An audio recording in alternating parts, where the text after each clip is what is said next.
అసలు శంకరాచార్యుల వారి అవతారము స్వీకరించి ఉండి ఉండకపోతే శ్రీరామనవమి, కృష్ణాష్టమి, సీతారామ కళ్యాణము, మహాశివరాత్రి ఈ తిథులు లేవు.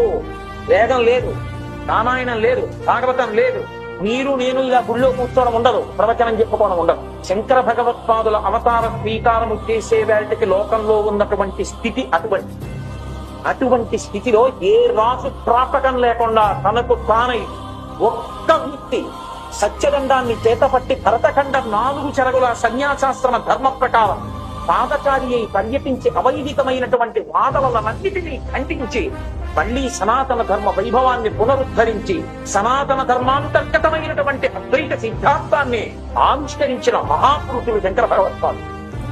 అందుకే ఇప్పటికీ మీరు కాంచీపురానికి వెళితే కాంచీపురంలో వరదరాజస్వామి వారి దేవస్థానంలో వ్యాస భగవానుడు 1 వేలు పైకెత్తి ఉంటాడు. అద్వైతం సత్యం, అద్వైతం సత్యం, అద్వైతం సత్యం.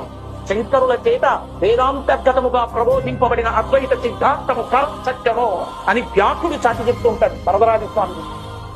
వారు పెట్టిన భిక్ష ఇవాళ మిగిలిన తిథుల్లో మనం చేస్తున్నటువంటి ఈ ఆరాధనలన్నీ వారే లేకపోతే సనాతన ధర్మం కుడిగట్టి